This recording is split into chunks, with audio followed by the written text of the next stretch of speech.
ห็นนี่คือฮอกพื้นแดงนี่โอ้ขอสลัดเลยตัวเดียวคนนะ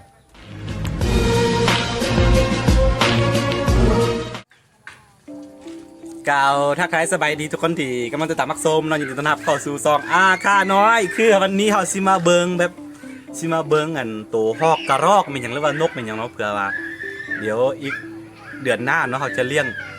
งหันนะก็เลยว่ามาเบิงวิธีการเลี้ยงหรือว่าแบบความน่ารักความน่ารักของมันจะเป็นยังไงเนาะมาเบิงกันทุกคนมากับ AB กัมพาลาคือก่อนอื่นเราสิเบิงอันตัวฮอกกันทุกคนนี่ความคำหูของมันแล้วก็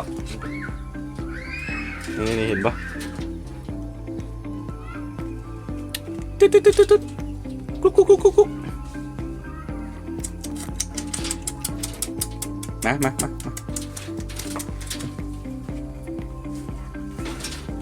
มันยากนี่มันน่าฮักเนาะเดี๋ยวเขาซีมาเลี้ยงเดี๋ยวอีกเดือนหน้าก็เขาซีเฮ็ดคอกแล้วเราก็จึงมาเลี้ยงนะตอนนี้ทำมาเบิ้งเป็นมาศึกษาเบิ้งก่อนว่ามัน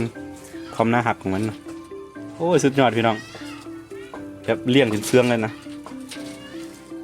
นี่ตัวนี้ยังแบบมันโบย่านหน่อยอีกตัวหนึ่งท่านจะค่อนข้างขี้ย่านอันนี้คือดอกไม้เนาะเอาดอกไม้ให้มันกิน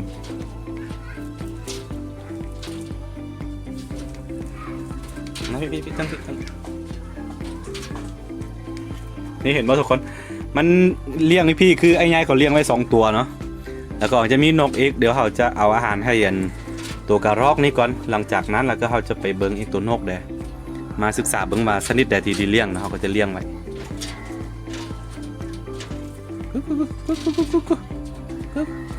นี่ฮัลโหลนี่มันน่าฮักสุดทุกคนคือไกลเลย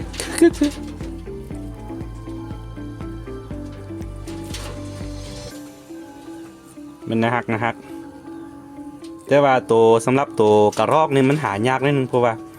ถ้าบ่ได้ลูกของมันเนาะเขาสิไปจับอยู่ป่าหนึ่งค่อนข้างยากเลยแหละบ่มีทางจับมันได้เนาะที่ว่าได้ตัวน้อยมันบ่หนึ่งยังแค้นกินมัดมันมักทั่วดินเนี่ยมันมักกินสุดตัวนี้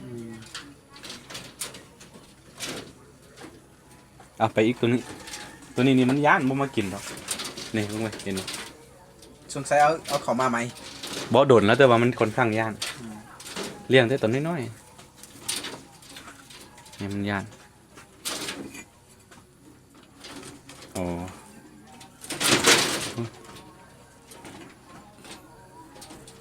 ตัวนี้กัน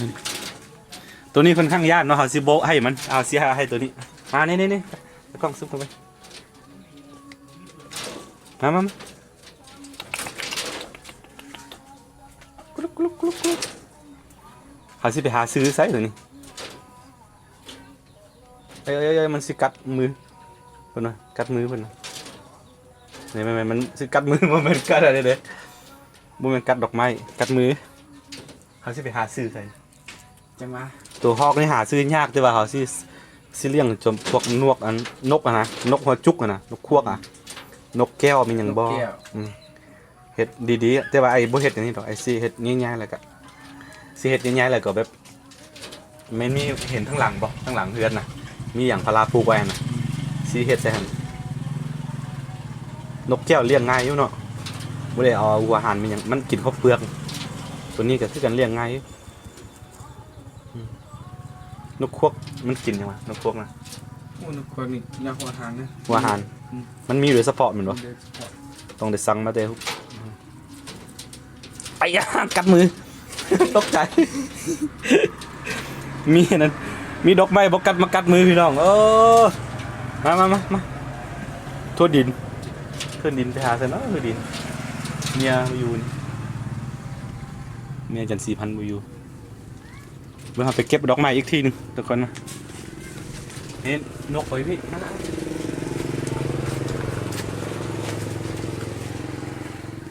มันมักกินสุดแต่ว่าอาหารที่มัน มักกินที่สุดก็คือมักทั่วดินเนาะแต่ว่าทั่วดินตอนนี้บ่มีจะเอาดอกไม้นี่ให้มันกินเบิ่งนกที่ใส่แล้ว นี่ทั้งหลาย ใส่แล้ว อยังนี่นี่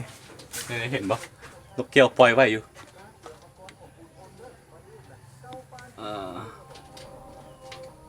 คือเลี้ยงแล้วผมปล่อยไว้สบายเลยนะมันบ่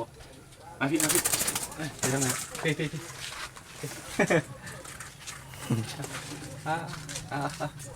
มันต้องมาต่อเกี่ยวกับ มันจะเกี่ยวกัดไป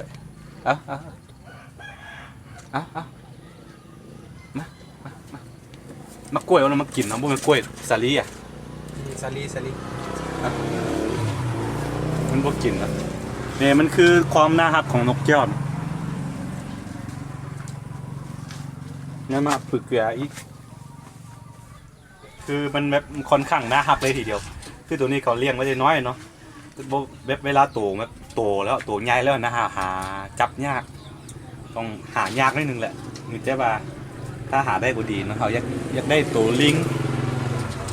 แล้วก็ตัวฮอกแล้วนกแก้วอย่างเนาะแต่ว่าตัวลิงนี่ถ้าเป็นนั้น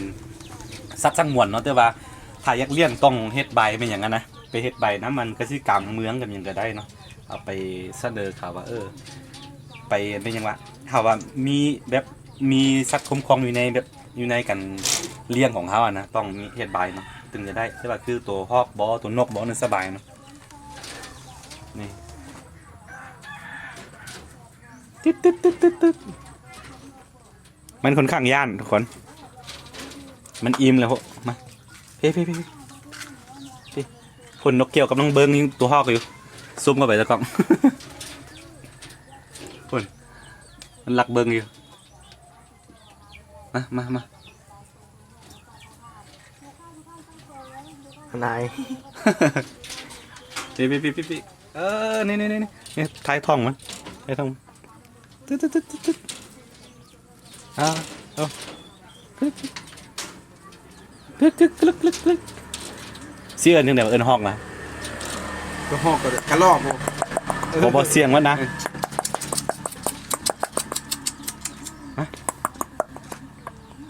ี่บ่ต้องเฮ็ดพี่มา น้ำตาออกแบบนี้นกแก้วสิไปกวนนาย เอามาพวกมันรับสบายสุดนอนสบายสุดเลยเด้อนี่มามันมา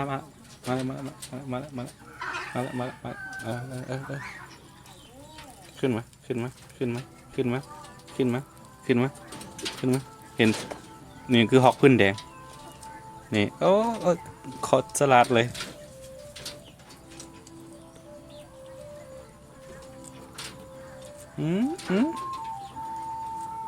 สลัดไว้เนาะ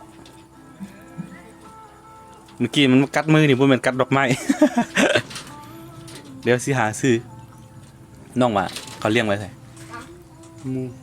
มูเขาเลี้ยงไว้เขาไปเอาไม่ได้ใส่ปะ บ่หูแหละ ต้องเฮ็ดคอกแต่ว่าบ่เฮ็ดคอกไว้ไม่ดอกเฮ็ดคอกง่ายนิดนึงแต่มันปีนไปปีนมาได้ตัวนี้นี่มันย่านนี่โอ้ทุกคนโคตรสลัดเลย มันมึนฟองดีนักได้ พุ่นนกเกี่ยวกำลังซองเบิ่งอยู่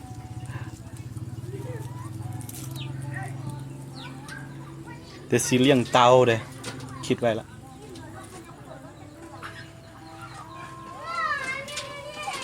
ถ้ามีทั่วดินนะว่ามันแห้ง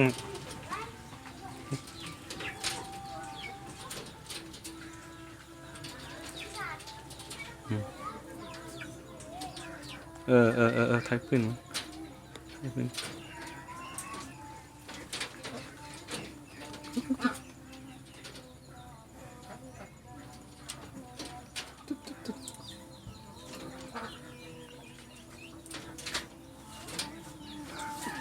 เอ